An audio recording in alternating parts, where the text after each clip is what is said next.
Bueno, muy buenas tardes a todos y bienvenidos a esta nueva charla en el country. Y hoy día vamos a tener una gran aventura. Y la verdad es que este tema ha vuelto a este año, obviamente, a la retina, particularmente porque se cumplen este 2022 precisamente los 100 años de la muerte de Sir Ernest Shackleton.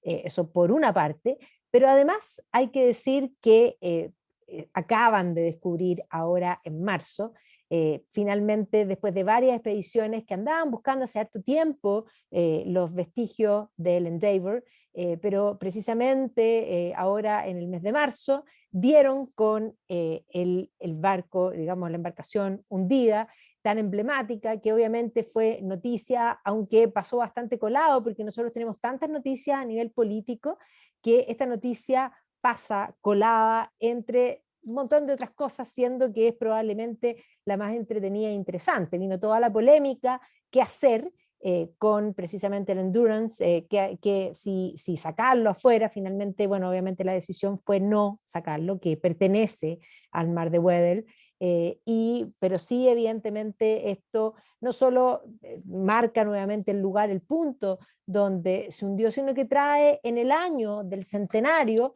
el tema nuevamente a flote.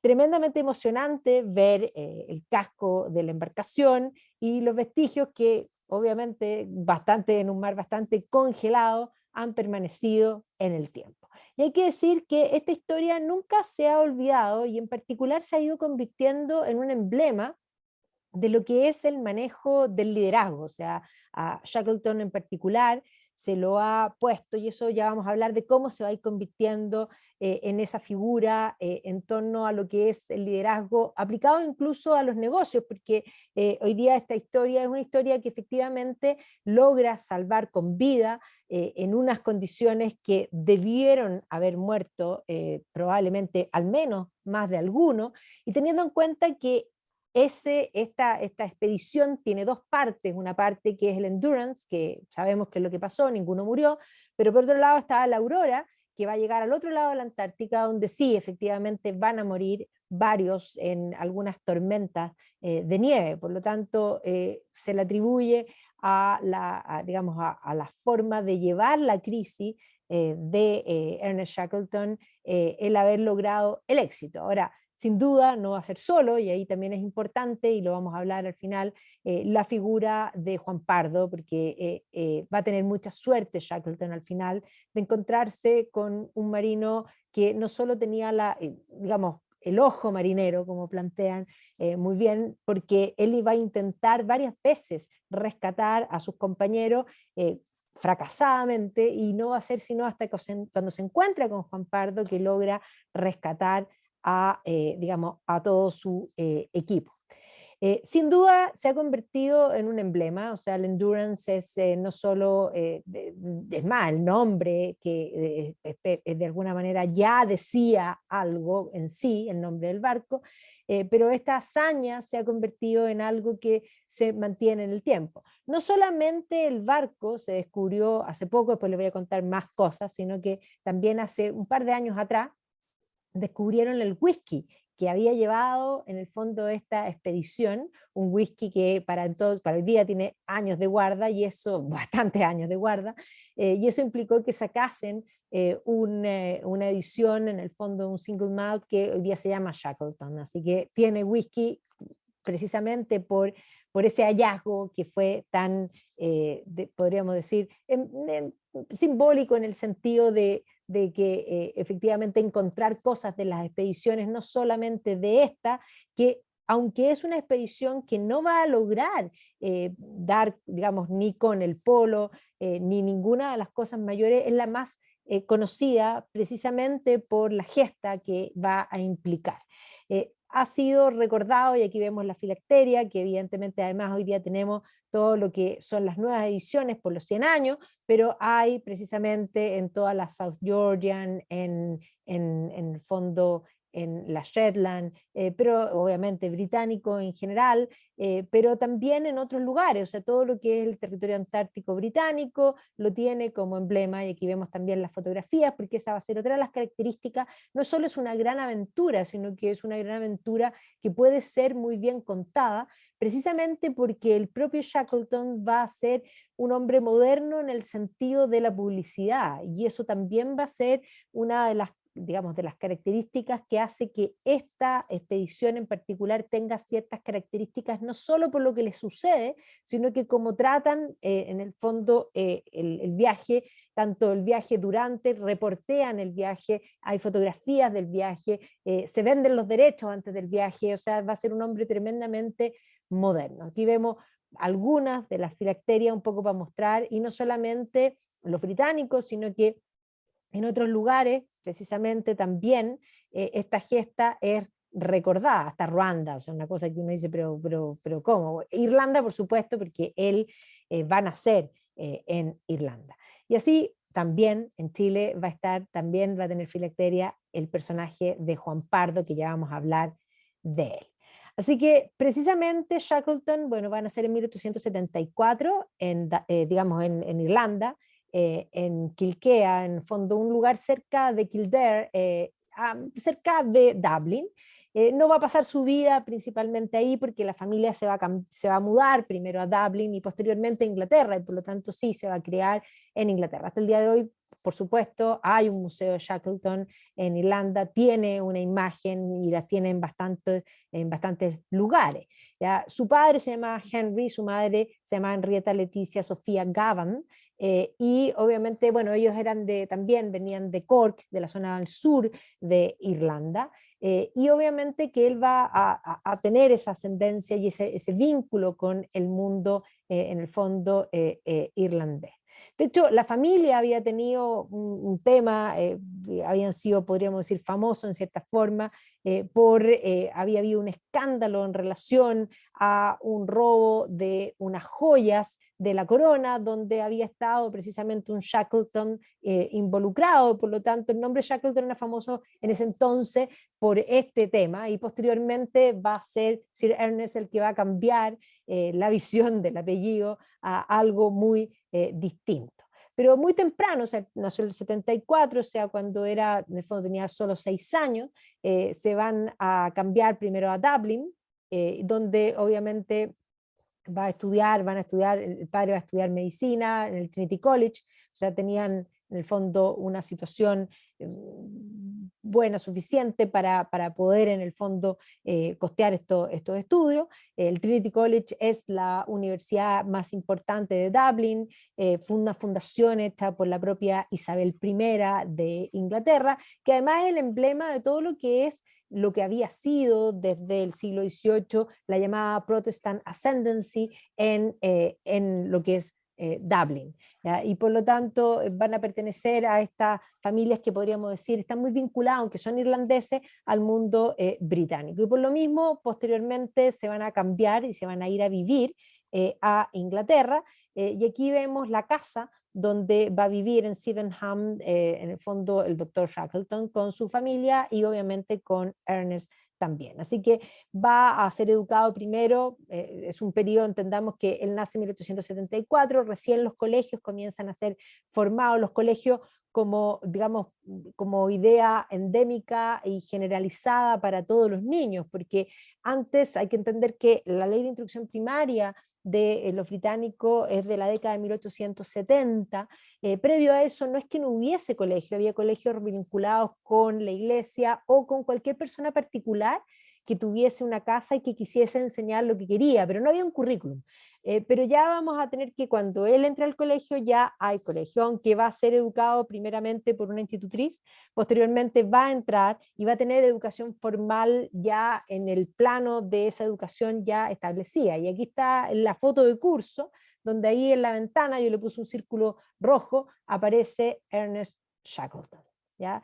Siempre fue lector, le gustaban las aventuras, y obviamente que eso se va a manifestar posteriormente en su vida, va a ser un hombre muy extrovertido, ¿ya? Y de hecho, muy temprano va a manifestar su intención con respecto al mundo de la marina, ¿ya? Y por lo tanto va a dejar los estudios a los 16 años y se va a dedicar al mar, ¿ya? Va a partir, y eso también es importante, y ahí va a tener algo en común después con Juan Pardo, también va a partir en lo que es marina mercante, para posteriormente también en el fondo vincularse a la marina como tal, pero efectivamente va a aprender en el mundo mercante, ¿ya? Y de hecho no va a ser un muy buen alumno inicialmente, y esto también, él va a tener sus ideas, sus propias ideas, y por lo tanto esa autoformación que sigue siendo hasta el día de hoy la única educación real posible. Ahora, por los vínculos que va a tener el padre, se va a asegurar un puesto en la marina mercante, en un periodo, pensemos que estamos hablando en finales del siglo XIX, estamos en pleno auge del Imperio Británico. El Imperio Británico es ese Empire Overseas, por lo tanto los mares son esencialmente importantes, y obviamente que el comercio va a ser la base de toda esta conexión por los mares, en el fondo, que va a gestar desde el siglo XVIII y hacia el siglo XIX, por supuesto, este imperio británico. Va a estar embarcado 4 años, por lo tanto se va a formar en el oficio, va a aprender de todo, porque va a partir embarcándose como el menor, digamos, dentro del eslabón, y por lo tanto va a aprender de todo, y eso va a ser esencial, esa experiencia, para su vida, obviamente, posterior. ¿Ya? Y también eso va a ser bien importante porque este periodo de embarcado, donde hay una convivencia permanente, constante, digamos, con la tripulación todo el tiempo, le va a permitir una cosa que va a ser fundamental para su liderazgo posterior, que va a tener que ver con relacionarse muy bien con todos los niveles, hacia arriba, hacia abajo, que es algo que muchas veces no todas las personas lo tienen. ¿Ya? Él de hecho va a destacar particularmente por esa capacidad humana de relacionarse muy, muy bien. Va a llegar a ser tercer oficial en un vapor que es el Wiltshire Line en 1800, finales del siglo XIX, en el 1894, y va a llegar incluso a ser capitán, ya de, digamos, de primer oficial, digamos, y capitán de un barco pocos años después, 1898. Y ahí va a conocer gente, y una de las características de Shackleton que le va a permitir hacer varias de las cosas que va a hacer posteriormente, y también llevar a cabo en el fondo esta gesta que en la adversidad va a tener que ver con los contactos que va a ir haciendo en vida. ¿Ya? De hecho va a trabajar también en una compañía que tenían contactos con Sudáfrica, con Ciudad del Cabo, por lo tanto, en este periodo precisamente de finales del siglo XIX, en el marco también de la guerra de los Boers, que va a complicar toda la situación, hay que entender que Sudáfrica va a pasar a ser, vamos, van a entrar los británicos en el marco de las guerras napoleónicas, o sea, de hecho, un poquito antes, en el marco de las guerras contra Francia, después de la Revolución Francesa, una vez que Holanda se declara lo que se llama la República de Batavia.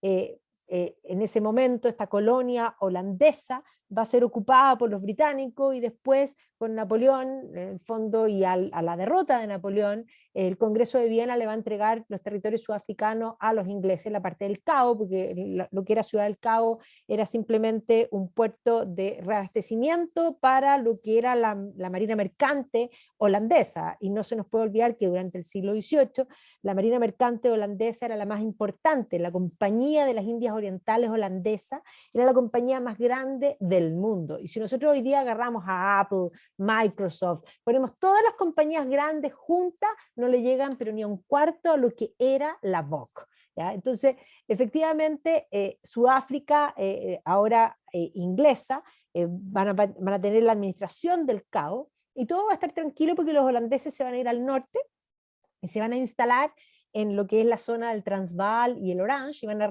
declarar unas repúblicas independientes, y todo iba muy bien hasta que los holandeses van a descubrir diamantes en la zona de Kimberley, y posteriormente oro. Y eso va a provocar a finales del siglo XIX, las llamadas guerras de los Boers. ¿Ya? Las guerras de los Boers se denominaban en el fondo a estos afrikaners o holandeses que estaban instalados en esta zona riquísima. Y aquí en el marco del colonialismo y en particular con personajes como Cecil Rhodes, se van a provocar estas guerras que evidentemente van a terminar mal para los Boers y van a terminar formando lo que es Sudáfrica. Entonces también él se va a ver miscuido en cierta forma en esta relación y en este conflicto. ¿Ya? Aquí también va a conocer, como yo les dije, él va a ser una persona muy afable, digamos, de muy buen trato, ¿ya? Y va a conocer a Cedric Longstaff, ¿ya? Que era en el fondo el hijo de el que era en el fondo el principal financista de lo que eran las expediciones británicas en la Antártica. Estamos hablando de final del siglo XIX, en este momento de expansión, este momento de competencia industrial, por supuesto, pero competencia en muchos aspectos. El siglo XIX y la segunda mitad del siglo XIX puede ser comparable en gran medida. Nosotros siempre tenemos en la retina el Renacimiento. Nosotros pensamos el Renacimiento en Italia, ese momento de producción artística increíble. Y sí, precisamente el siglo XV y siglo XVI son siglos económicamente, es un auge económico post-peste negra, porque se muere la mitad de la población, y efectivamente el dinero habible se va a repartir entre menos gente, y eso explica el lujo del siglo XV y el lujo del siglo XVI. Hay un auge económico, hay plata circulante, hay gente que piensa que se va a morir, hay gente que está dispuesta a gastar. Y esa plata, ese auge económico, va a coincidir por una parte con el desarrollo, podríamos decir, de la política, de la concentración digamos, del poder en la figura del rey, el fin del feudalismo, digámoslo así, por una parte, y esa competencia entre las naciones se va a manifestar también en múltiples dimensiones y también en el arte. En el caso italiano en particular, no había un Estado-nación y por lo tanto cada una de las ciudades-estados competía con la otra y el arte florece. El arte siempre florece cuando la economía va bien. Bueno, el siglo XIX, final del siglo XIX, es comparable con ese periodo. Toda la revolución industrial y el desarrollo del comercio y la vinculación en el fondo comercial a través de los mares va a implicar un auge económico que se va a manifestar particularmente en el arte. O sea, el siglo XIX desarrolla, sobre todo en el caso británico, el movimiento estético, entre otras cosas. Entonces, precisamente esa competencia que se va a dar también en el arte, porque se va a dar en el arte, se da en múltiples dimensiones, también se va a dar en estas expediciones, esta idea de marcar y llegar primero, de competir una nación con otra, quién llega primero. Y este es el momento en que se hablaba precisamente de los tres polos. Dirán, ¿qué son los tres polos? Bueno, uno era el Polo Norte, quien llegaba primero al Polo Norte, porque además el Polo Norte tenía un punto adicional. El Polo Norte, desde el siglo XVIII, se buscaba el paso, digamos, comercial, porque tenía que haber un paso comercial por el Polo Norte. El propio capitán Cook había ido en busca en su tercer viaje del paso por el Polo Norte, que finalmente va a terminar muerto, va a morir en Hawái. Pero precisamente un polo era el norte, el otro obviamente era la Antártica, que va a empezar a ser parte de esta competencia, y el tercer polo, que no es el polo de la Tierra, va a ser básicamente el lugar más alto de la Tierra, que era la conquista del Everest. ¿Ya? Esto va de la mano, o sea, vamos a tener a británicos en este concepto del Empire of the Seas, marcando presencia, y que evidentemente esto implicaba poder marcar no solo presencia, sino que establecer territorio, establecer soberanía en distintos lugares. Y, por supuesto, ganar político. Todo esto es política. La política, la economía van de la mano. Entonces, había múltiples expediciones paralelas que competían, y vamos a ver que eso va a ser parte de la historia, y obviamente que él tenía un interés, él era un gran lector, y le interesaban precisamente estos viajes y estas empresas, que además parecían imposibles luchar. Es un poco lo mismo que sucede hoy día, que también tenemos un periodo de auge económico independiente, que estemos pasando por periodos inflacionarios y complejos, pospandemia, guerras, en fin, pero independiente de eso, nosotros hoy día vemos a un Elon Musk compitiendo, ¿no es cierto?, por quién llega a la luna. Bueno, es lo mismo, ¿ya? Es una marca personal, heroica, de alguna manera de de quedar en los libros de historia, pero también en política y en el fondo de poder marcar ese punto. Entonces va a conocer a este Cedric, que le va a presentar obviamente al padre, va a conseguir una entrevista con este financista, y obviamente que le va a caer bien, porque tenía precisamente lo que más tenía eran estos skills, estas habilidades interpersonales, era un tipo entretenido, y por lo tanto rápidamente va a decidir que sí, que lo quiere precisamente en la expedición, y obviamente que lo va a recomendar a Sir Clemens Markham, que había sido en el fondo uno de los jefes de las expediciones y además otro de los financistas importantes, porque vamos a ver que precisamente en todas estas expediciones, tanto las embarcaciones como los lugares geográficos que se empiezan a descubrir, van a recibir los nombres de aquellos que ponían la plata, ¿ya? Entonces ponían la plata también porque el ser humano tiene esa aspiración por pasar a la historia, por quedar en el recuerdo, porque tenemos una necesidad intrínseca de trascender. Y muchas veces la trascendencia, cuando pierde el camino espiritual, busca trascender en lo terrenal, y eso tiene que ver también con los cambios, podríamos decir, religiosos que se van a ir dando, filosóficos de finales del siglo XIX, que se van a combinar en este comienzo del siglo XX, que también va a ser precisamente esta competencia por trascender, trascender más allá. Así que Clemens Markham, que era el presidente además de la Royal Geographical Society, va finalmente a poner los ojos en Shackleton. Así que de esta forma Shackleton va a ser confirmado como tercer oficial de una expedición en el Discovery, y que obviamente iba en el fondo va a dejar en ese momento su carrera de la Marina Mercante y va a iniciar esta carrera de explorador. Así que su primer viaje va a ser en 1901, bastante jovencito, en este Discovery, que era una embarcación que iba al mando del capitán Scott, ¿ya? En el fondo Robert Falcon Scott va a ser la figura que generalmente los británicos, bueno, es la figura británica que va a llegar a la Antártica y al Polo Sur. De hecho, ya vamos a hablar un poco de esa expedición de 1912, en la que los noruegos con Amundsen y los británicos con Scott estaban al mismo tiempo haciendo una carrera por distintos caminos. Amundsen va a llegar primero y Scott va a llegar después. Pero Scott había iniciado antes de 1912, en 1901, su primer intento por llegar al polo, que no era algo tan simple, ¿ya? Y aquí es importante porque se va a abrir esta relación entre Scott y Shackleton, que no va a ser buena.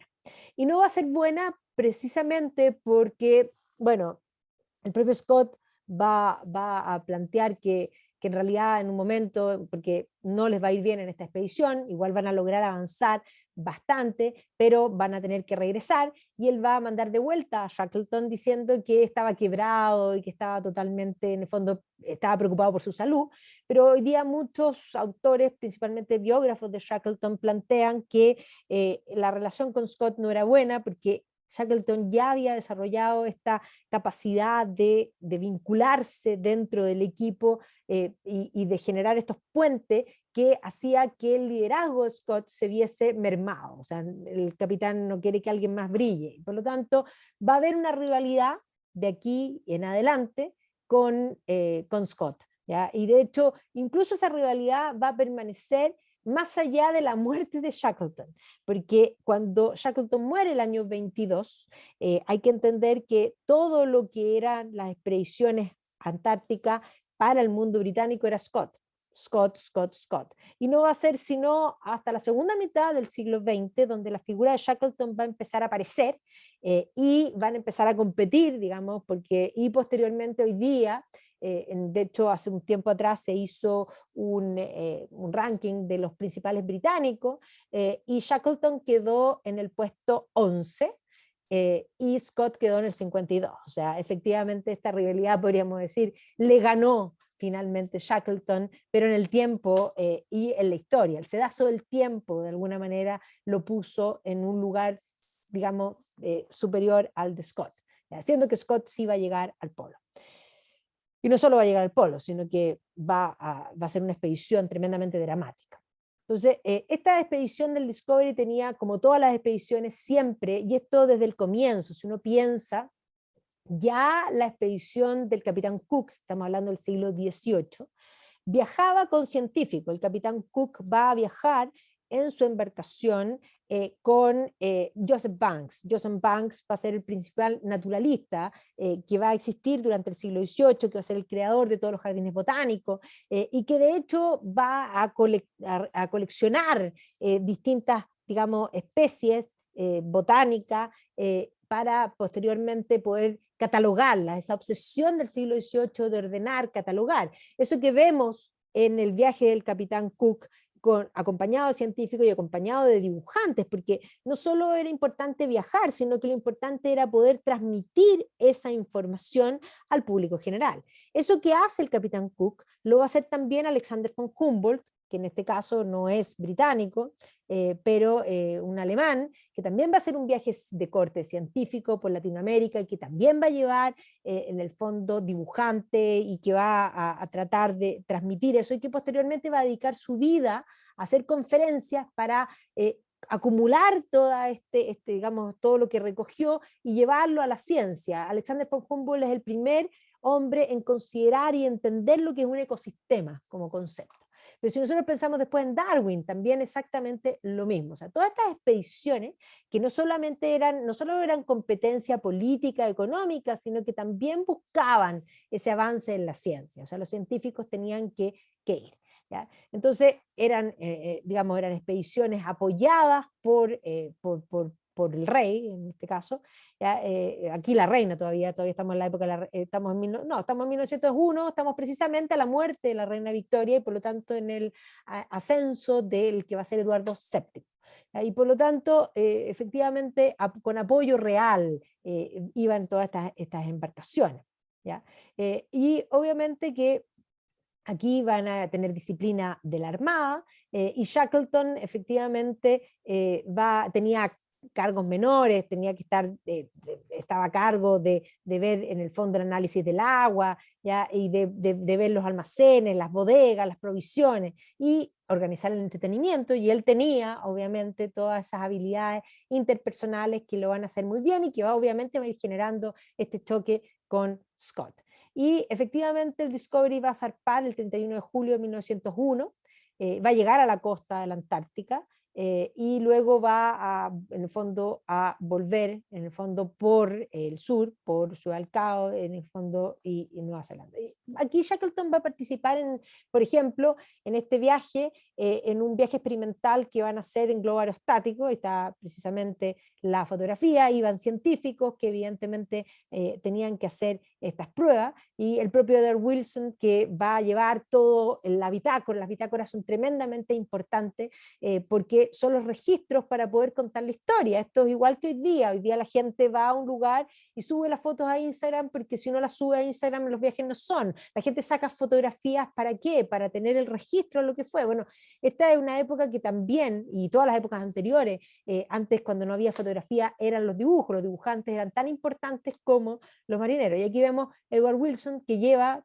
su diario y que todos estos viajeros desde la época del capitán Cook, incluso de antes, porque hay que entender que en la expedición de Hernando de Magallanes, en 1520, Pigafetta llevaba un diario, y ese diario de Pigafetta, que era el registro, se va a publicar y se va a convertir en un bestseller.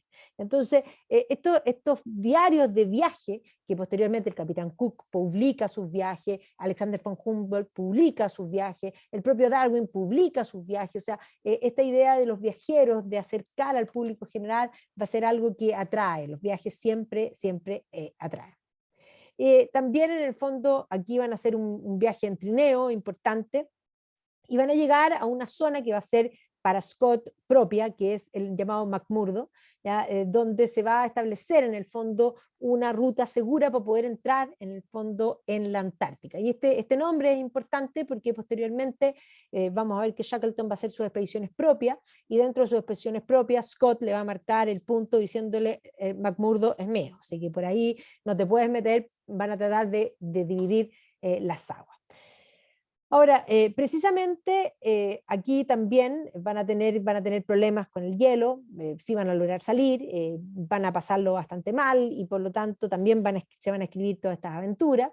Y el propio el propio Shackleton va a contar que lo pasaron bastante mal, y que, déjame cierrar ahí, ya, y que lo pasaron bastante mal y que quedó bastante como quebrado en lo personal, y por eso mismo Scott va a tener, cuando lo manda de vuelta, dice que lo manda de vuelta precisamente por eso. Van a llegar, no van a llegar al polo, pero sí van a llegar al lugar más meridional en ese minuto donde un ser humano había llegado. Y por lo tanto, esta expedición, aunque no llega al polo, sí cumple con ciertas cosas. ¿Ya? Finalmente tuvieron que volver, por lo tanto fue un éxito, sí, como el propio Scott dice, un éxito y un fracaso, porque fue un éxito, llegaron más allá de lo que cualquiera había llegado, pero no llegan finalmente al polo. O sea, tienen el récord meridional en ese minuto, pero va a ser digamos, le ganan al que había llegado antes, pero por un poco de tiempo. Lo que sí, de toda la expedición van a morir, en el fondo también perros, y esto debido a la comida contaminada. Eso va a hacer que tengan que ralentizar el camino en una Antártica que no es un lugar precisamente agradable. Y el propio Shackleton, cuando vuelve, dice estar roto, dice haberlo pasado pésimo, y de hecho como lo mandan de vuelta primero, va a contar primero la historia, y él la va a contar también bastante sabrosa. Ya, bastante sabrosa. Entonces, precisamente Scott va a decir que lo mandó de vuelta porque tenía bastante mala salud, pero hoy día sabemos que probablemente era por su popularidad. Ahora, como es el primero en regresar, se va a encontrar muy solicitado, toda la gente quiere que cuente la historia, y por lo tanto se va a dedicar a hacer charla, y eso también lo va a acercar al almirantazgo, ¿ya? Y obviamente posteriormente el barco había quedado también ahí, y habían la idea de poder rescatar, y él no va a querer ir, pero en el fondo lo van a proponer también de que ya que tenía la experiencia de estas aventuras extremas, de poder rescatar también a otros grupos. ¿Ya? De hecho, aquí vamos a ver que finalmente había una idea de que subiese a un barco nuevo que era el Terranova, para en el fondo una nueva operación de socorro, pero no quiso ir, y también le ofrecieron en el fondo que fuese en una corbeta uruguaya para rescatar a otra expedición que no era británica, sino que era sueca, de Otto Nordenskjöld, que es otro de los pioneros del mundo antártico, que efectivamente va a escribir 2 años en los hielos del polo. O sea, la historia de Shackleton no es la única de estas aventuras tremendas, heladas, congeladas,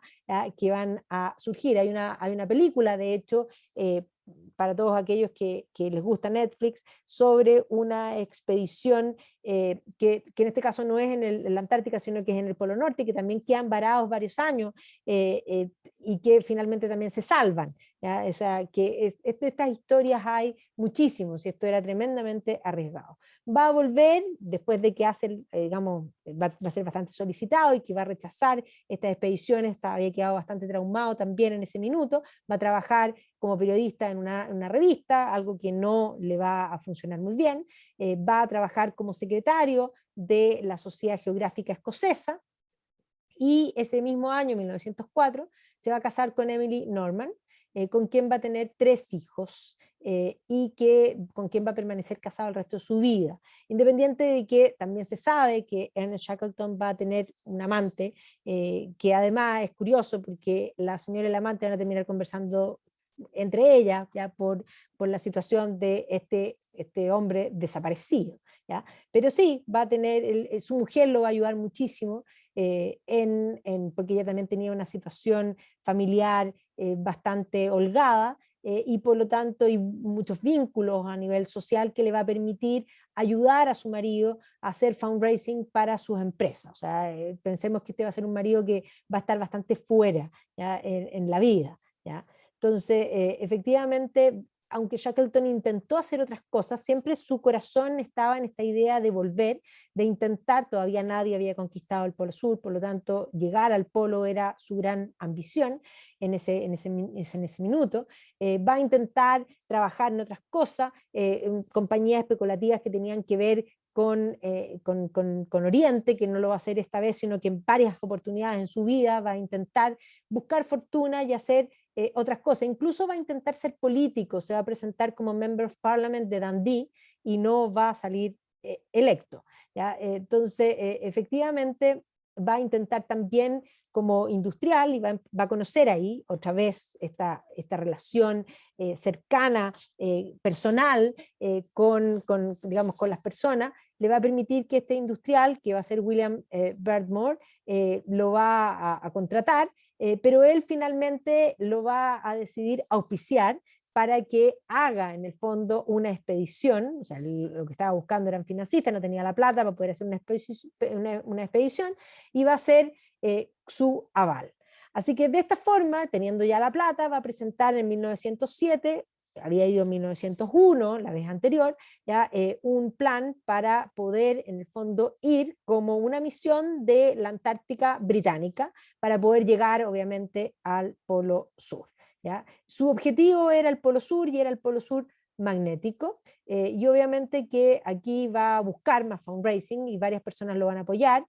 Sir Philip Lee Bucklandhurst le va a poner en el fondo 2.000 pounds en ese entonces, pero que hoy día equivalen a 157.000 pounds, ¿ya? Y por otro lado va a recibir plata del barón de Guinness, recordemos que él es un irlandés, la familia Guinness es una de las familias importantes, Guinness no solo crea una cerveza negra, tostada irlandesa, sino que esa cerveza negra es la que exporta y que de alguna manera podríamos decir internacionaliza a Irlanda en el mundo. Y Guinness se va a convertir en un hombre millonarísimo, pero además va a ser un benefactor de Dublin. Dublin va a vivir en gran medida en la parte irlandesa por Guinness, se va a preocupar de sus trabajadores, en un contexto de una ascendencia protestante que no les permitía una situación legal, digamos, ni siquiera ecuánime a los propios irlandeses. Por lo tanto, los Guinness son, podríamos decir, el emblema, el alma de Irlanda. Y obviamente, como irlandés de nacimiento, va a recibir este apoyo y va a organizar esta exposición en este barco que se llama el Nimrod. ¿Ya? Y por lo tanto, aquí muestro algunos menús y algunas cosas que son de las comidas que va a tener que organizar para poder hacer el fundraising, para que vean que es un hombre muy moderno. Esto parece ser hoy día la gente busca el financiamiento a través de desayunos, comidas, eventos, pero ya en este entonces el propio Shackleton comprendía que esto era precisamente así. ¿Ya? Y por lo tanto en 1907-1909 va a partir, ¿no es cierto?, en el Nimrod, destino a la Antártica. Y aquí vemos precisamente el libro a bordo con toda la firma, ¿ya? Y obviamente que aquí la idea era llegar a la Antártica, al polo, pero había acordado con Scott que no iba a pasar en el fondo por el McMurdo, pero el gran problema, de hecho Scott lo va a presionar para que no lo haga, pero lo va a intentar no hacer, pero resulta que va a ser bastante inestable el lugar donde van a llegar y finalmente no le va a quedar más que no cumplir su promesa y entrar por el McMurdo, ¿ya? Y por lo tanto aquí vemos esta expedición en que van a llevar Pony, ¿ya? Y que en el fondo, porque él va a intentar entrar por una zona que la marqué aquí, que se llama la tierra de, obviamente, Eduardo VII. Eduardo VII era el rey en ese entonces. Eduardo VII va a ser Bertie, el hijo de la reina Victoria, que va a gobernar entre 1901 y 1911. Por lo tanto, en esta primera expedición va a estar bajo el reinado de Eduardo, o sea, podríamos decir que él va a incursionar casi bajo todos los reinados. En el primero, podríamos decir, entre la reina Victoria y Eduardo, con Eduardo VII, y el siguiente viaje, que va a ser el Endurance, con Jorge V. ¿Ya? Entonces, esta zona va a estar inestable y por lo tanto no le va a quedar más que entrar por la zona que Scott había vedado, básicamente. Entonces, obviamente que esa rivalidad que ya tenían va a aumentar con esto. Ahora, ciertamente no va a entrar en crisis debido a que Shackleton no va a llegar al polo. ¿Ya? No va a poder llegar al polo en esta oportunidad. Si hubiese llegado al polo, probablemente los conflictos con Scott habrían sido mucho mayores. Así que va a llegar al estrecho de McMurdo el 29 de enero y ahí va a quedar otra vez también detenido en el hielo por lo tanto no, van a poder avanzar un poco, pero no van a poder llegar digamos, al polo, al centro de la Antártica. El equipo con el que va a viajar, aquí vemos las fotografías de los que participaron en el fondo con él. Frank Wild habla de esta expedición como este gran viaje hacia el sur, y obviamente nuevamente van a romper el récord de llegar lo más al sur que se había llegado, pero no van a llegar hacia el lugar. Van a descubrir un glaciar que le van a poner el nombre del financista, así que el glaciar Bedmore, como vemos que era este patrocinador.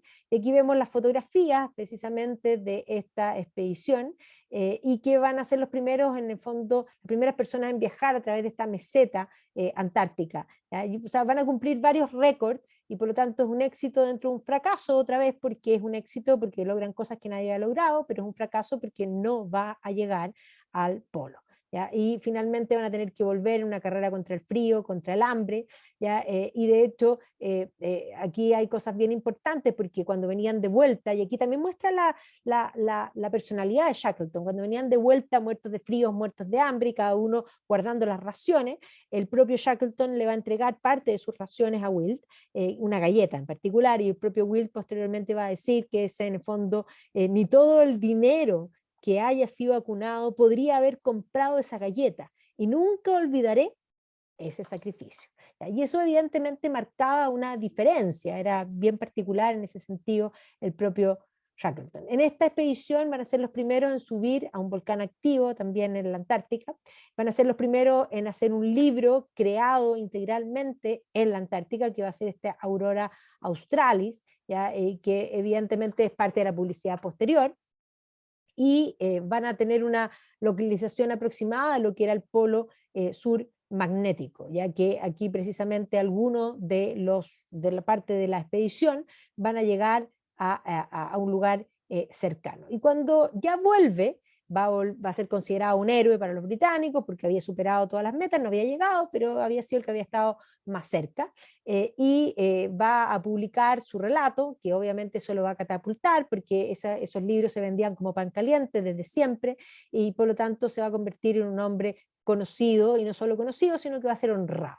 ¿Ya? Va a ser recibido con honores, y va a ser nombrado comendador de la Real Orden Victoriana, y va a ser hecho caballero, va a ser ennoblecido por, en el fondo, el rey Eduardo VII, como Sir Ernest Shackleton. ¿Ya? Además, lo van a nombrar joven hermano de la Trinity House, ya que es uno de los honores importantes para los marinos británicos. Y también va a ser honrado por la Royal Geographic Society, que le va a dar también una medalla de oro. Por lo tanto, va a volver, podríamos decir, catapultado, ahora hecho noble, y obviamente que se va a dedicar y va a aparecer en la prensa como este personaje que había partido con Scott y que había logrado llegar más lejos. Así que va a escribir sobre en el corazón de la Antártica, y sobre este viaje en particular también se va a escribir posteriormente. ¿Ya? De hecho, en este viaje es donde queda whisky, ¿ya? Y por lo tanto este whisky fue descubierto ahora hace poquito, ¿ya? Neville Pitt publicó precisamente la historia de este whisky que fue encontrado, que fue todo con bombos y platillos, de este whisky que encontraron de esta expedición de 1907, que quedó ahí y que quedó en guarda y que quedó en hielo y que posteriormente incluso se vendieron, ojo, ya, no barato, pero se hizo un remate ya, digamos, de estos lotes que habían en el fondo encontrado y que habían abandonado porque tenían que volver, habían tenido que abandonar en el fondo ese campamento. Obviamente que va a aparecer en la prensa, incluso los irlandeses lo van a ensalzar, va a aparecer en varios, y se va a dedicar todo este periodo a hacer conferencias. ¿Ya? Entonces va a intentar otros negocios, va a plantearle a su mujer y a su familia que en el fondo no va a ir más a la Antártica, se dedica a hacer conferencias sobre la Antártica, busca en el fondo generar honorarios de otra manera. Aquí vemos que va a estar en Alemania, que va a estar en Noruega, que va a estar en distintos lugares haciendo su conferencia, contando la historia de este viaje a la Antártica, y obviamente que va a llenar distintos lugares, aquí como promocionar, recordemos que yo les dije que él tiene esta noción de la publicidad, ¿ya? Y por lo tanto aquí disfrazados de hombres de la Antártica, haciendo la publicidad a la conferencia que iba a venir. Pero evidentemente Chaucer, él siempre tenía esa inquietud de ojalá volver.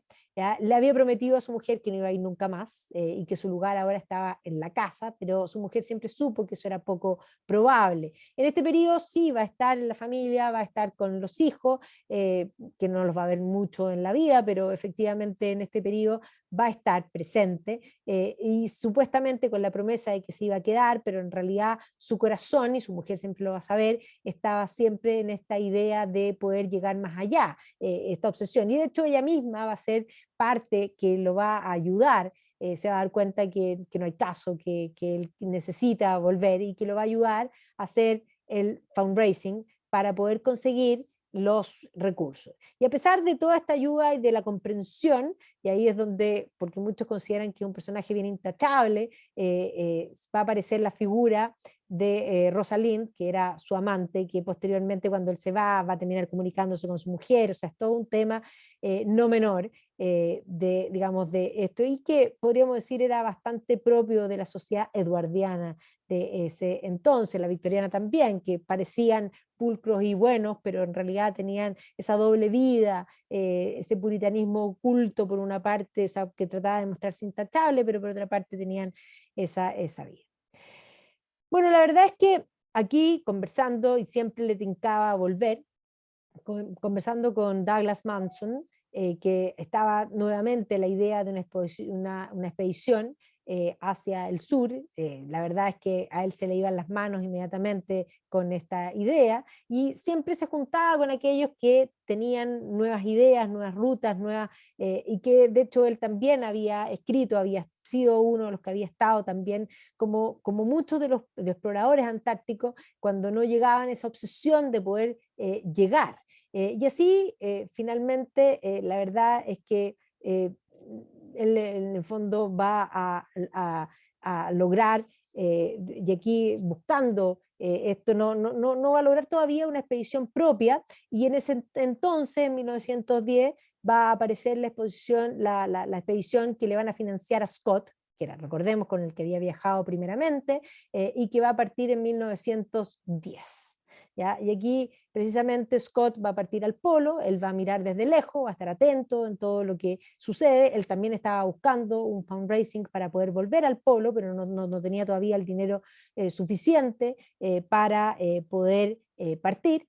Y la verdad es que Scott va a iniciar este viaje como la expedición británica, que además iba compitiendo contra Amundsen, que era la expedición noruega, que va a ser la única expedición noruega. Scott también va a llevar fotografía, aquí vemos precisamente de esta expedición de 1910, que obviamente van a aparecer, y en la prensa además va a ser muy entretenido porque tanto Amundsen como Scott iban al mismo tiempo por rutas distintas, y en eso va a aparecer que Amundsen va a telegrafiar de que ha llegado al polo. Así que en 1912 Amundsen ya publica que él llegó al polo y nadie sabía qué había pasado con Scott. Y por lo tanto, todos se van a preguntar qué es lo que había pasado y por largo tiempo no van a saber hasta que finalmente se van a enterar de que Scott también llegó al polo y llegó después que Amundsen. O sea, Scott cuando llegó al polo se da cuenta que está puesta la bandera noruega, tiene que haber sufrido enormemente esa situación, y cuando vienen de vuelta, ya de haber conquistado y puesto la bandera inglesa también en el polo, cuando vienen de vuelta y están bastante cerca del campamento, van a morir, ya Scott incluido, y por lo tanto se va a convertir en un héroe que va a alcanzar, podríamos decir, ese ideal del héroe. El camino del héroe culmina siempre en la muerte, y obviamente que esto se va a convertir, todos van a estar preocupados de esta situación, no solo de la conquista del polo, sino que posteriormente a la conquista del polo por parte de Amundsen, que se va a convertir en un celebrity sin duda, sino que también a la situación y al futuro de Scott. Aquí está precisamente los dos caminos, ya el camino de Amundsen, que va a llegar el 14 de diciembre de 1911 al polo, y el camino de Scott, ya que va a llegar digamos, el 17 de enero, perdón, de 1912, o sea, con casi un mes un mes, un poquito más de un mes de diferencia, va a llegar Scott. Amundsen va a publicar obviamente sus viajes y obviamente se va a convertir en celebridad de haber sido el primer hombre de haber llegado a el polo. Y posteriormente se va a saber el drama de lo que había sucedido con el Terranova, que habían muerto precisamente en la caminata de vuelta hacia el campamento, y muy cerca del campamento finalmente habían muerto. Así que aquí está este libro de Chris Turney que cuenta precisamente esa historia de las dos expediciones, cómo van compitiendo una con otra, y el drama obviamente de Scott. Y Scott se convierte obviamente en mártir, y como mártir de la causa de la expedición británica, en el gran líder, héroe del mundo británico. Aquí vemos la prensa del momento, que muestra además dónde murieron y lo cerca que estaban del campamento, y la muerte de Scott obviamente complica la idea que tenía Shackleton, porque ya no se podía llegar al polo porque ya habían llegado. Y en eso él va a tomar la idea de William Spur, Bruce, ¿ya? Que había tenido una idea, que era también un explorador de la Antártica, de estos que tampoco habían logrado, pero él tenía la idea de que lo que había que hacer era cruzar la Antártica, es decir, hacer un viaje transantártico. ¿Ya? Y por lo tanto esa era una idea que no solamente la tenía él, sino que un escocés importante que va a ser en el fondo Bern Murdoch, también tenían esa misma idea, y había un alemán que se llamaba Wilhelm Filchner, que también tenía esa idea del cruce antártico, y él va a juntar esto y rápidamente va a empezar a juntar el fundraising que había logrado y va a presentar esto al gobierno. El gobierno va a decir, lo va a apoyar con casi nada de plata, pero eso le va a permitir ponerle el nombre de imperial. Y por lo tanto, él va a proponer una expedición que lo va a llamar, en el fondo, el viaje imperial transantártico, el cruce transcontinental. Eso es lo que va a empezar, y que evidentemente era una estrategia de marketing, porque suena muy bien imperial transantártico, o sea, suena una cosa realmente impresionante. ¿Ya? Y obviamente que esto estaba a comienzo de 1914, estamos hablando de comienzos de año, un año difícil, es un año en que la política europea va a estar complicada. Pensemos que en junio se va a producir la muerte del archiduque Franz Ferdinand digamos, en Sarajevo, y eso va a gatillar el inicio de la Primera Guerra Mundial, pero estamos justamente previo a la guerra. Y él está trabajando en este proyecto de cruzar a pie la Antártica, va a conseguir algunos financiamientos, todavía le faltaba, pero ya la idea era que dos embarcaciones partieran. Uno iba a ser el Endurance, que era un nombre que venía de su familia por el lado irlandés, ¿ya? De este concepto de perseverancia, y por otro lado el Aurora, que tenía que llegar uno por un lado a la Antártica, que eran los que iban a caminar, y el otro por el sur, que tenía que ir avanzando y dejando en el fondo provisiones para que aquellos que caminaban por el norte, cuando se les fueran acabando, pudiesen seguir en el fondo avanzando para llegar hacia el otro lado. Así que partían estos dos embarcaciones, ¿ya? Uno en el fondo iba a partir, que era el Endurance, por el mar de Weddell, obviamente liderado por Shackleton, para poder cruzar el continente, y el otro, en el fondo, que era la Aurora, tenía que entrar en el fondo por el sur. ¿Ya? El capitán Aeneas Mackintosh, de hecho, va a, en el fondo, ser quien va a llevar inicialmente esa embarcación del Aurora. Ahora, la verdad es que la idea era ir generando, como yo decía, estos caminos de abastecimiento para poder así completar esa travesía, que no es menor, eran 2.900 kilómetros de continente helado. Y aquí va a iniciar, y aquí se muestra este hombre moderno que tiene que iniciar esta fundraising, y por lo tanto pongo aquí con el sombrero, obviamente porque va a tener que poner el sombrero, y va a lograr financistas importantes. El primero va a ser James Caird, que era un escocés, que le va a dar una plata importante, 24.000 libras de ese entonces, muchísima, muchísima plata. Por otro lado, Frank Darley Docker, ¿ya? Que también le va a dar un monto menor, pero también bastante alto. Y finalmente Janet Stamkop Wills, que era una viuda millonaria, que también le va a dar lo que le faltaba. Y con eso va a completar el dinero que necesitaba para partir. Estos nombres son importantes porque posteriormente en su travesía, cuando él saca los botes salvavidas, va a bautizar a esos botes salvavidas con los nombres de sus patrocinadores, así que en el fondo se van a inmortalizar todos, y lo que buscaban en el apoyo era la trascendencia, lo lograron. Su mujer lo va a apoyar en todo esto, en toda esta búsqueda de dinero, que evidentemente va a implicar comidas y encuentros, que obviamente su habilidad humana de, digamos, de interrelación va a ser fundamental. Va a publicar su famoso aviso en el diario que dice: se buscan hombres, viaje peligroso, sueldo bajo, frío extremo, largos meses de absoluta oscuridad, peligro constante, regreso con vida dudoso, honor y reconocimiento en caso de éxito.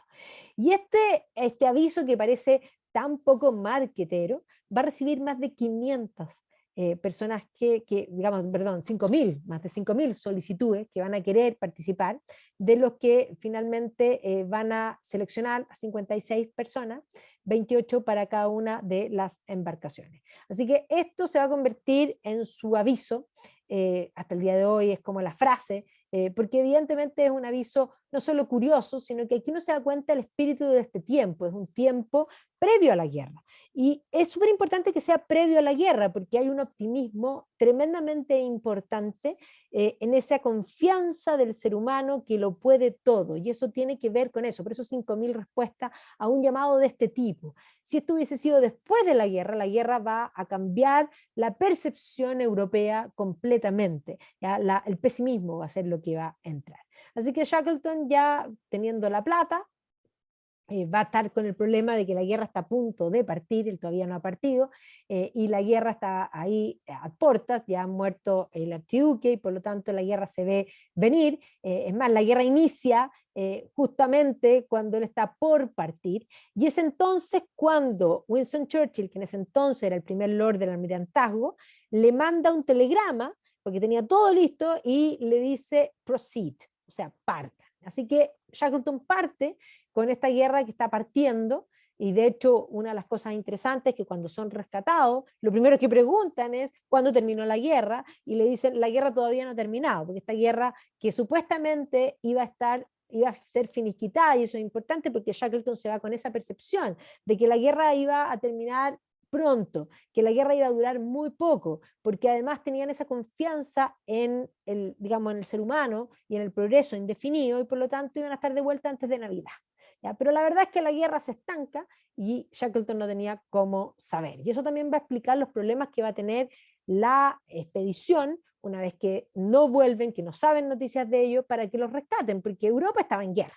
¿Ya? Y por lo tanto, efectivamente, la guerra va a ser parte de lo que va a suceder con esta expedición.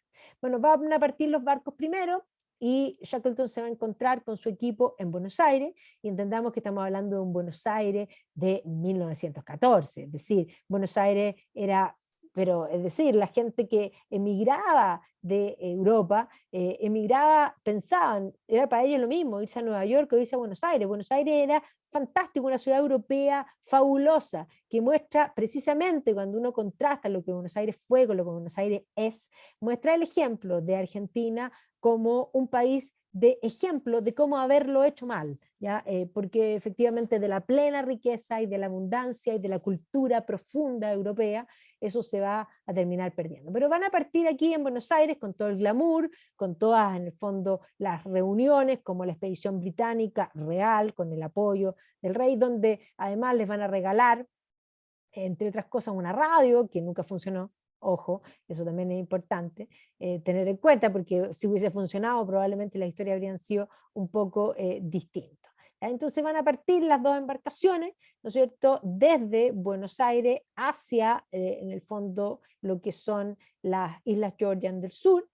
Aquí están todos los que se embarcan en ese entonces, aquí está parte del grupo que se va a embarcar, y en estas dos embarcaciones, el Aurora y el Endurance, y el Endurance él era, en el fondo él no era el capitán, él va a tomar otro capitán, pero a él lo llamaban el jefe. ¿ya? O sea, él era el jefe, y sin duda en algunos momentos de la crisis va a ser capitán y posteriormente va a respetar el rango del capitán que le había nombrado, pero siempre va a ser considerado el jefe. ¿Ya? Y por lo tanto, cuando llegan a las Islas Georgian, que eso es bien importante, les van a plantear de que había sido en el fondo un invierno tremendamente duro, o sea, y que probablemente el hielo, o sea, había más frío que lo normal y por lo tanto el hielo iba a ser imposible que pudiesen llegar al continente. Le dicen que hay posibilidades, pero que son muy bajas frente a lo que le recomiendan volver. O sea, es muy importante entender que el propio Shackleton sabía que la situación era compleja, pero si él volvía iba a perder la plata y tenía que hacer nuevamente el fundraising y estaba la guerra, además sabían que si volvían tenían que ir a la guerra y por lo tanto va a decidir en el fondo jugársela e ir. ¿Ya? El segundo, en el fondo, en el mando del Endurance ya va a ser Frank Wilk, que también había participado en expediciones anteriores y por lo tanto tenía experiencia en el mundo ártico. ¿Ya? Dentro de también estaba el meteorólogo, que era en el fondo Hussey, ¿ya? Estaba McRoy, ¿ya? Que era el equipo científico, recordemos que siempre en estas cosas iban los equipos científicos, había un veterinario porque llevaban varios perros, ¿ya? Que era Macklin, que era el encargado de todos los perros, que de hecho, Tom Crean, que era el que se hacía cargo, no solo uno del veterinario y el otro a cargo de los perros, porque llevaban una cantidad importante de perros. ¿Ya? En el grupo también, en el fondo, hay que tener en cuenta de que iban científicos, marineros, por supuesto, pero también iba, y muy importante en este viaje, fundamental para que nosotros estemos hablando de esto hoy día, iba un fotógrafo australiano que se llama Frank Harley. ¿Ya? Frank Harley va a ser emblemático, además es bien importante porque estuvo a punto de no embarcarse, porque efectivamente cuando llega a Buenos Aires, él le pide a Shackleton la mitad de los derechos de las fotos, pero Shackleton ya había vendido los derechos de las fotos, los derechos de las películas, de todo lo que iban a sacar, porque era la forma que había conseguido en el fondo el financiamiento. Y le tiene que decir a Harley que no le va a pagar todo lo que él quería. Harley estuvo a punto de bajarse, pero finalmente llegaron a un acuerdo y Harley se quedó. ¿Ya?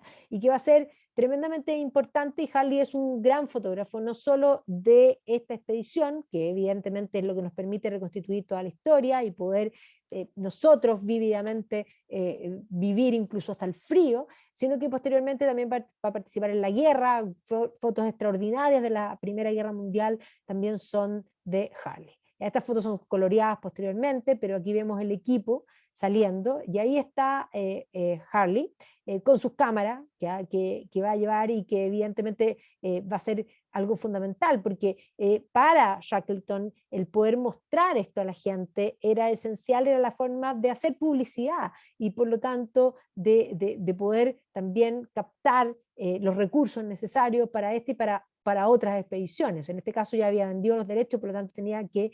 Y es más, es divertido porque cuando él vende los derechos, la gente que le compra los derechos le pide, le dice, ya, nosotros queremos muchos pingüinos. ¿Ya? La gente le encantaban los pingüinos. Entendemos que esto era ver algo. Hoy día nosotros estamos acostumbrados de ver YouTube y de buscar lo que queramos, pero este es un mundo que efectivamente lo desconocido, el mundo se está recién, podríamos ir achicando en tener acceso a estos contenidos. Es el inicio del cine, es el inicio, en el fondo, de la fotografía había partido en la segunda mitad del siglo XIX, pero evidentemente que está en pleno desarrollo aún. Las cámaras no eran cámaras instantáneas, eran cámaras todavía digamos, de cámara difícil y de negativos que son de vidrio, básicamente. ¿Ya? Entonces aquí vemos fotografías de Harley que nos muestran también los pingüinos, por supuesto, ¿ya? Y que nos muestran esta parte, como podríamos decir, privada de esta expedición, que evidentemente va a ser una expedición compleja. Esto va a ser lo que va a ser el viaje, ¿ya?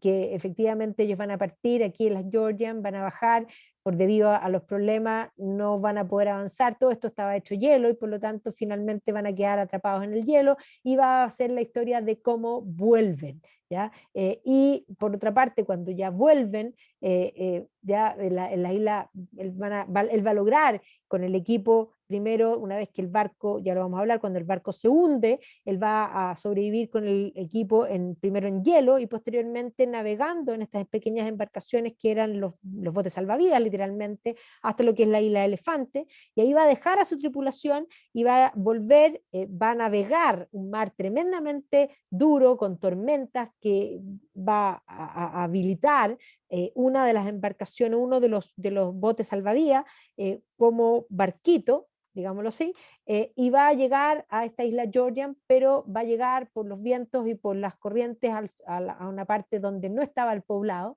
y va a decidir no navegar porque era demasiado peligroso y caminar, ¿ya? Y ahí va a lograr finalmente personas humanas que van a lograr darle ayuda.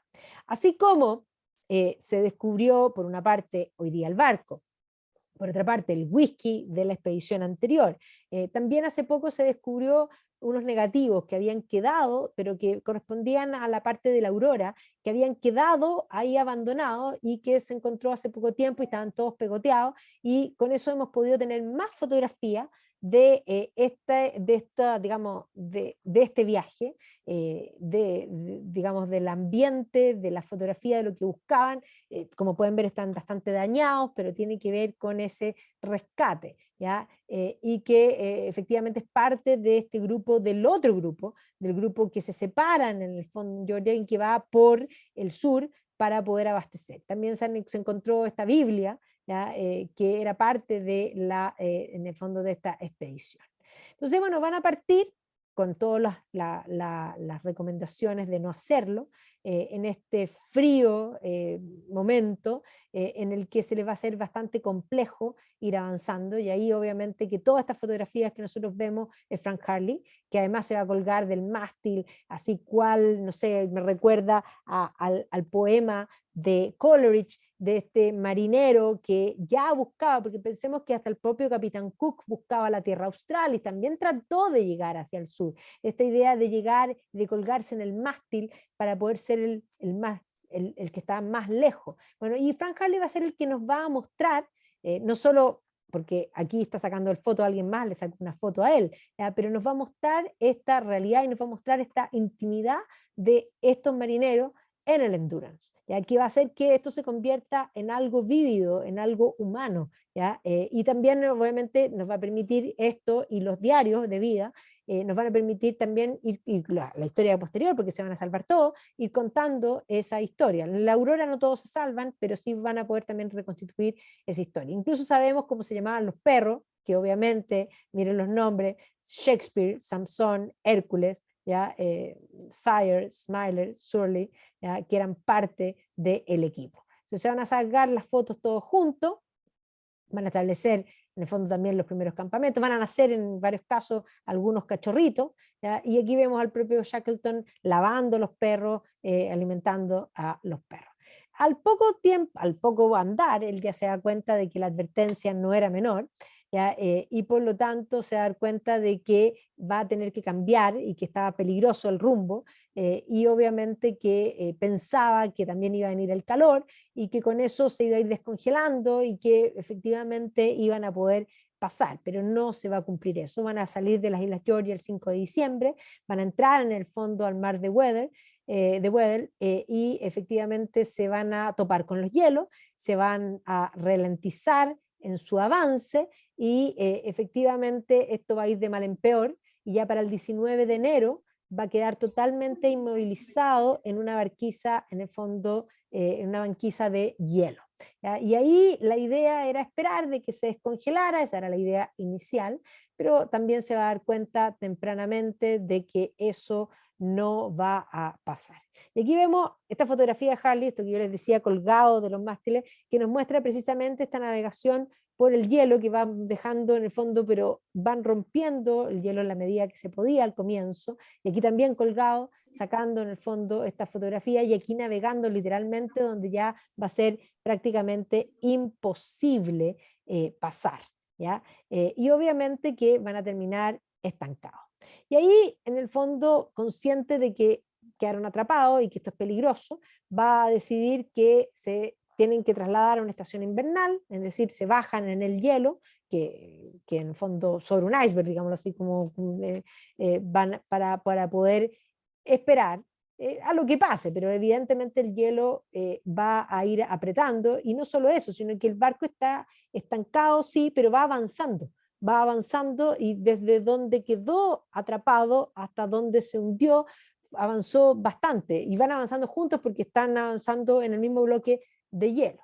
Bueno, en ese primer momento, que el frío debe haber sido no menor, ya van a quedar y van a fotografiar, aquí vemos en el fondo foca, pingüino, ya, que van a sacar el equipo, que obviamente todavía entraban y salían del barco, y por lo tanto que están limpiando el barco, están jugando ajedrez, ya, están comiendo las provisiones, evidentemente que aquí cuánto podían esperar dependía también de las provisiones, pero todavía cuando tenían barco estaban relativamente bien. ¿Ya? Pero obviamente que esto va a durar un tiempo hasta que finalmente el barco comienza a estar cada vez más apretado y obviamente comienza a complicarse la situación. ¿Ya? Aquí vemos precisamente fotografías que va a sacar en este caso Harley, que son como humanas, aquí Tom Crean, que estaba a cargo de los perros con cachorros que van a nacer, que después los van a tener que sacrificar porque evidentemente no podían alimentar, y a todos los perros también los van a terminar sacrificando porque no lo podían alimentar, tenían que elegir alimentar a los perros o alimentarse ellos. Miren aquí que le está poniendo en el fondo a los pingüinos en el fondo música, y estas que han sido coloreadas, que un poco lo hacen aún más humano. Esta fotografía es genial, o sea, aquí esta la produjeron para sacarse una foto, entre comillas, divertida, aquí muestra un poco lo humano en el drama. ¿Ya? Aquí están jugando una especie, bueno, de hecho hay una foto que están jugando como rugby. Entonces, aquí vemos el barco estancado y ellos en el fondo a la distancia, cuántas fotos va a sacar, algunas han sido, como les digo, coloreadas, de todas estas fotos de Harley que nos permiten un poco reconstituir esta historia. Y todavía están, los perros están jugando rugby, ¿ven? Están jugando rugby siempre. Y van a intentar liberar al barco y se van a dar cuenta que es absolutamente imposible, pero también se van a dar cuenta que el barco se está moviendo y por eso van a ir marcando todos estos hitos que van mostrando cuánto el barco se va moviendo. Pero el hielo lo va a apretar cada vez más, va a torcer al barco, y el propio Shackleton dice: de repente el témpano a babor se rompió y enormes trozos de hielo salieron disparados desde debajo de la sentina de babor. Al cabo de unos segundos el barco se escoró 30 grados a babor. Ahí quedó, ¿ya? Ahí quedó tal y cual, y aquí vemos toda la fotografía, y no solo quedó ahí, sino que esto ya mostraba que lo iban a perder, y que finalmente había que sacar todas las provisiones y todo lo que pudiesen y hacer un campamento en el hielo porque el barco se iba a hundir. Así que así fue. Precisamente el 21 de noviembre ya de 1915, el Endurance se va a hundir.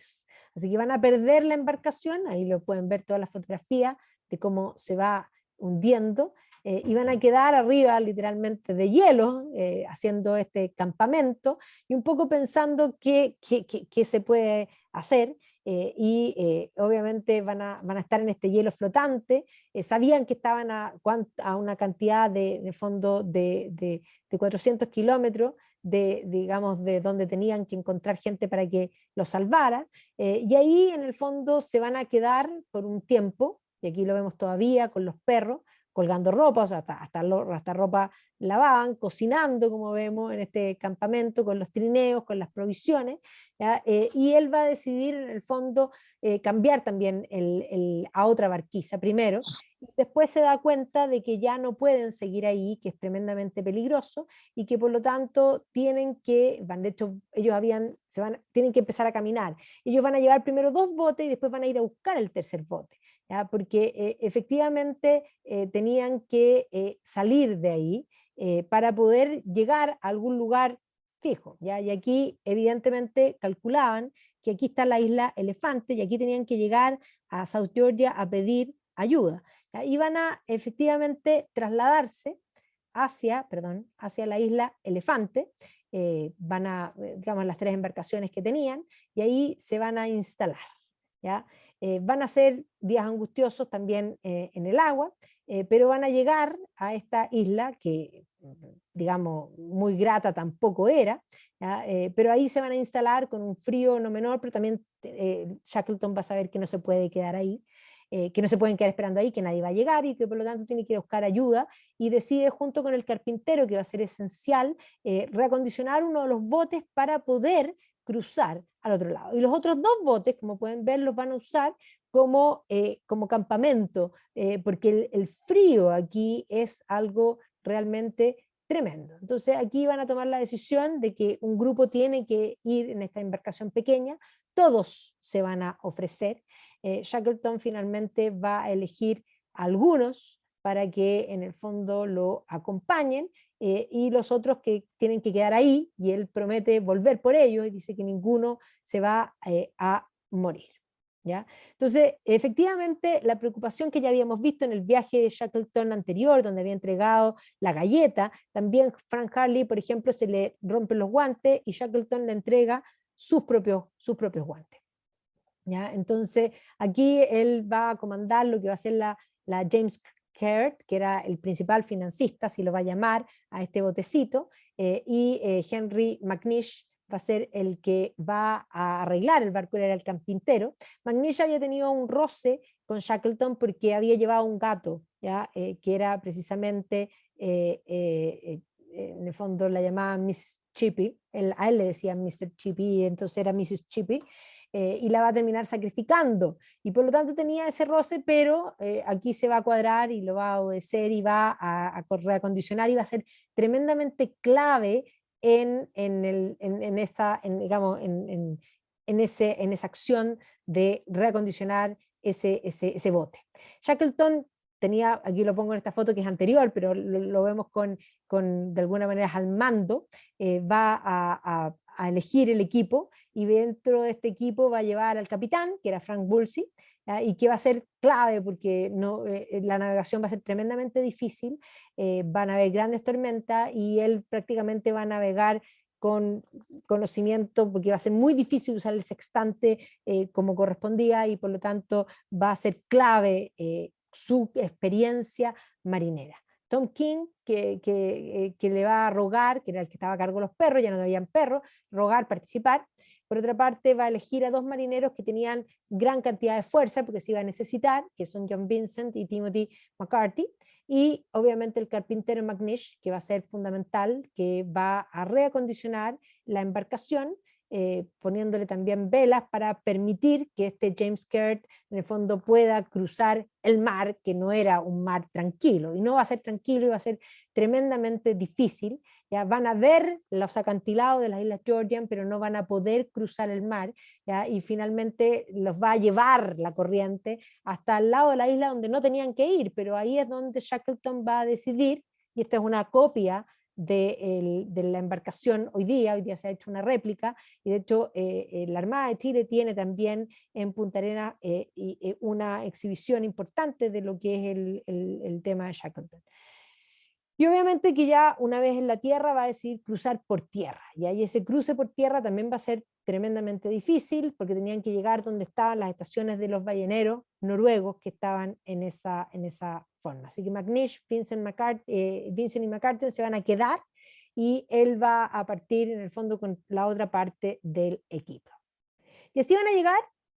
Obviamente, aquí vemos que desde la isla Elefante van a llegar a la isla Georgian, ¿no es cierto?, a la Georgian del sur, y finalmente van a cruzar por tierra hasta llegar a esta estación ballenera de Girtvin, ¿ya?, donde precisamente habían partido, ¿ya?, y ahí va a intentar dos intentos de rescate. Por una parte, el Southern Sky, que era un ballenero que va a intentar llegar donde había dejado a los otros marineros. Pero primero van a rescatar a los que estaban en la isla Georgian al otro lado, eso sí los van a rescatar rápido, pero a los que están en la isla Elefante no los van a poder rescatar.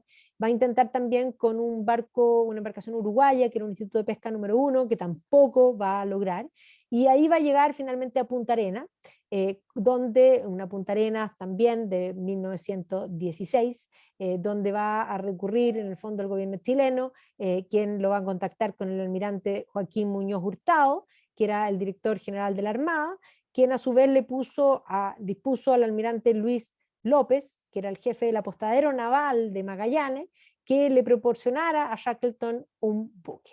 ¿Ya? Y ahí tuvo la suerte de que se inició este rescate con la figura de Juan Pardo. ¿Ya? Y Juan Pardo había tenido, no solo tenía un ojo marinero increíble, sino que tenía una formación naval, había partido también en el mundo mercante, y él le van a entregar la Yelcho, ¿ya? Que efectivamente es una escampavía, ¿ya? Digamos, de la Armada, que además tenían varias cosas en común con Shackleton. Uno tenía una personalidad mucho más extrovertida, el otro mucho más introvertida, lo que va a ser una combinación de equipo importante, porque Pardo va a pensar mucho más la estrategia, así que juntos además van a quedar todos muy fascinados con este gringo que lo único que quiere es recuperar a su equipo.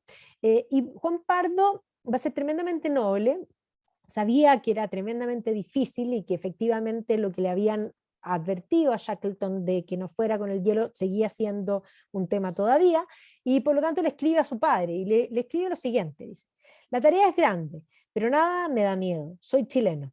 Dos consideraciones me hacen hacer frente a estos peligros: salvar a los exploradores y dar gloria a Chile. Estaré feliz si me pudiese lograr lo que otros no. Si fallo y muero, usted tendrá que cuidar a mi Laura y a mis hijos, quienes quedarán sin sostén ninguno, a no ser por el suyo. Si tengo éxito, habré cumplido con mi deber humanitario como marino y como chileno. Cuando usted lea esta carta, o su hijo estará muerto o habrá llegado a Punta Arena con los náufragos. No retornaré solo. Escribe en el fondo a su padre.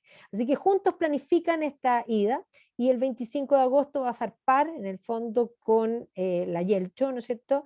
Y comandada por Luis Pardo, en lo que también iba Shackleton y dos hombres más de él. Va a ser complejo y de hecho él en el fondo a preferir mantenerse a una cierta distancia porque sabía, y de hecho van a haber varios intentos de poder acercarse, pero ahí el ojo marinero precisamente de Pardo va a ser fundamental. O sea, sin Pardo no habrían llegado, no era cualquier persona que podría haber llegado. Se van a mantener distantes y van a ir a buscar a todos los que estaban, que cuando avistan, imagínense esos hombres cuando avistan, porque además ya para ese entonces les quedaban súper pocas raciones, ya estaban en el fondo racionando la comida que les quedaban y por lo tanto fue preciso y justo. Aquí vemos esta fotografía, Harley sacando la fotografía con la vista de la Yelcho al fondo.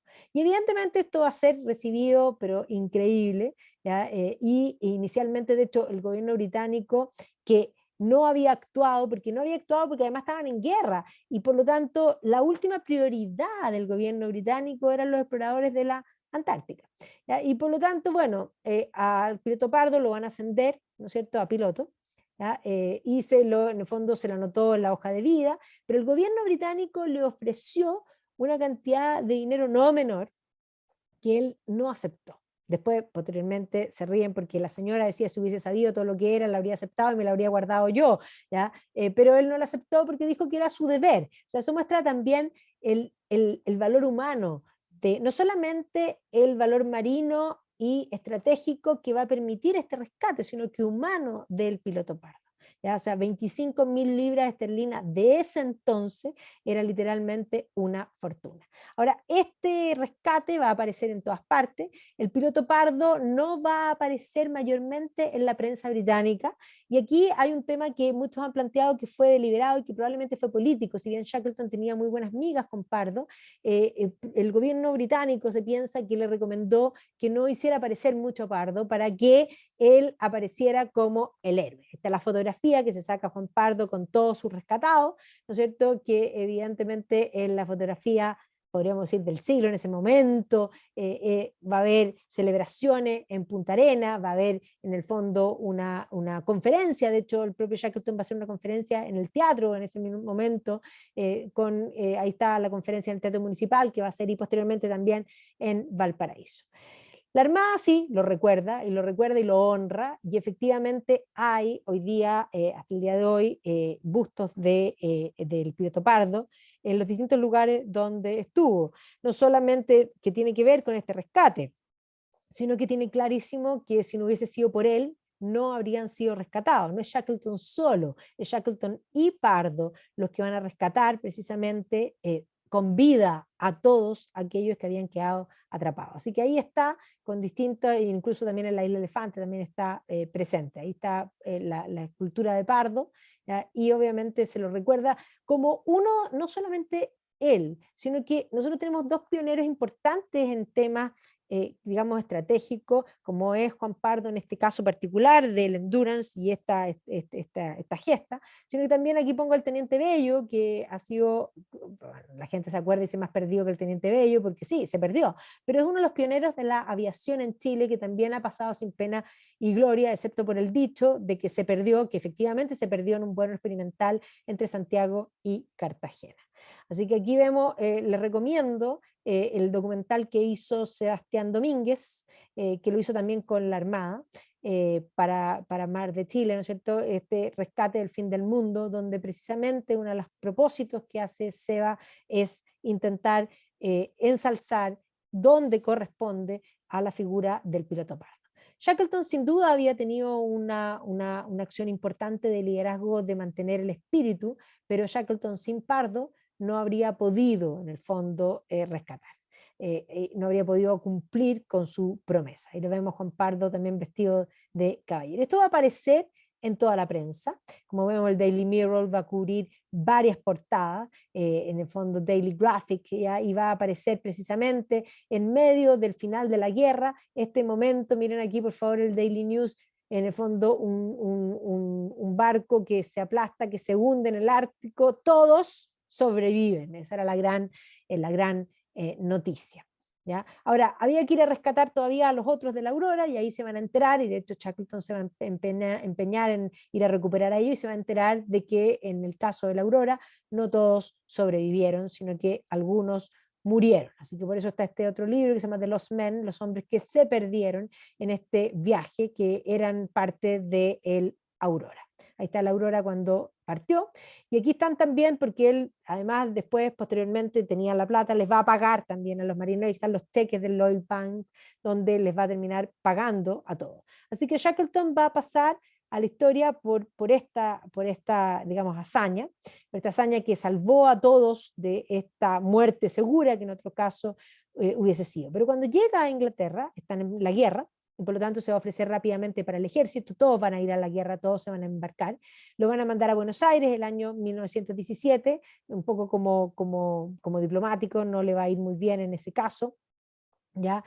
También se va a involucrar en una misión que pretendía hacer ciertos negocios con Rusia, que había logrado hacer ciertos vínculos que después los va a perder porque Rusia en pleno guerra se le va a producir la revolución rusa y por lo tanto va a perder todos esos negocios. Así que nuevamente un Shackleton de vuelta que va a intentar hacer su vida distinta, pero aquí lo vemos que se junta aquí está con Amundsen, ya precisamente como uno de los exploradores del sur. Así que los negocios con Rusia se van a ver truncados, así que no le va a quedar más que dedicarse a hacer conferencias nuevamente de su viaje, así como lo había hecho la vez anterior, pero evidentemente no tenía un sustento fijo y buscaba eso, pero además soñaba con tal vez hacer algo más, ¿ya? Y obviamente que las conferencias era lo único que prácticamente vivía. Y va a comenzar nuevamente el bichito de una nueva expedición polar. De aquí, efectivamente, un ex compañero le va a facilitar los recursos, el que se llama John Killer Rowett, y por lo tanto lo van a convencer de hacer una nueva expedición. Y precisamente ya las promesas a su señora y a su familia nuevamente no se van a cumplir, y va a ser una última expedición, va a zarpar en 1921 desde Londres, ¿ya? Va a sentirse mal en Río de Janeiro, probablemente fue un ataque al corazón, su salud ya estaba complicada del viaje anterior, y cuando ya llega a las Islas Georgian le va a dar realmente un ataque y va a morir. Y ahí van a tratar de repatriarlo, y la señora va a mandar un telegrama, de hecho, que no lo traigan nada de vuelta, entiérrenlo ahí nomás, ¿ya? Y por lo tanto ahí quedó. Aquí está el funeral de Shackleton, y precisamente ahí quedó Shackleton en el lugar de, en realidad, su pasión. ¿Ya? Ahí están las Islas Georgian, enterrado hasta el día de hoy. A su muerte, además de dejar a su mujer sola, la va a dejar con unas deudas gigantescas, ya que era imposible que la familia las pagara.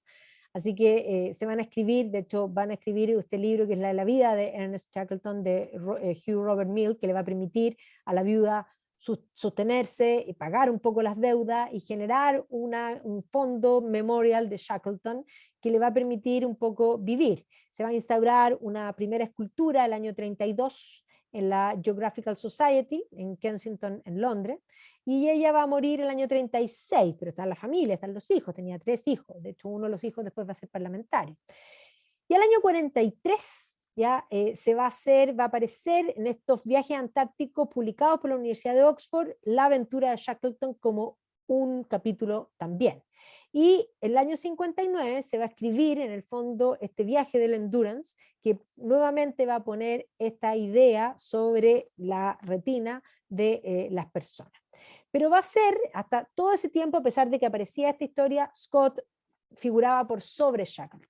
Pero el año 79 se va a publicar este libro de Roland Huntford, que es un libro que además está en el fondo ensalzado por John Krakauer, que es uno de los expedicionarios y que va a escribir sobre las conquistas del Everest también, donde va a empezar a hablar mal de Scott en muchos aspectos y empezar a ensalzar a Shackleton. Entonces el primer libro que se llama en castellano El último lugar de la Tierra, donde va a empezar a aparecer el fondo Shackleton. Y esto va a tener como consecuencia que precisamente en 2002, cuando se hace este ranking de los Great Britons, Shackleton esté sobre Scott, pero por lejos, ¿ya? O sea, uno está en el número 11, el otro está en el 54.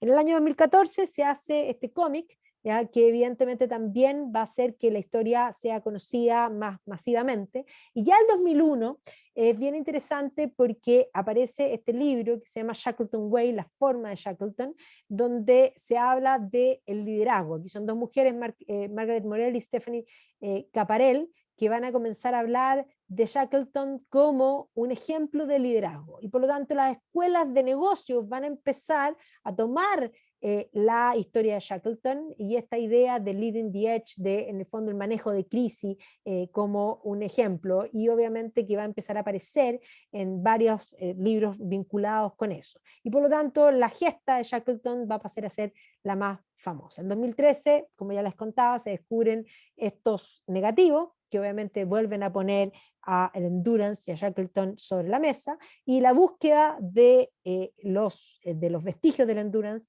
culminan este año. Así que justamente a los 100 años de su muerte, en 1922, en la isla Georgian, se encuentra el Endurance a 3.008 metros de profundidad en el mar de Weddell.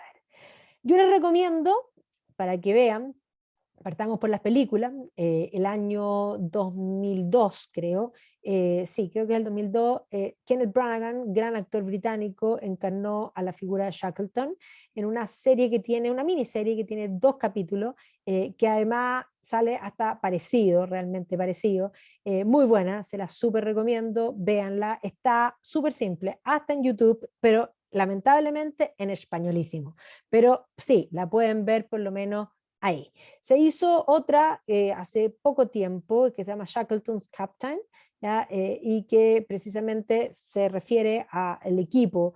Y este año, debido a los 100 años, se está haciendo una nueva en la que Tom Hardy va a ser de Shackleton. En esa estamos a la espera porque todavía no sale. Documentales hay muchísimos, el de la BBC es extraordinario, ¿ya?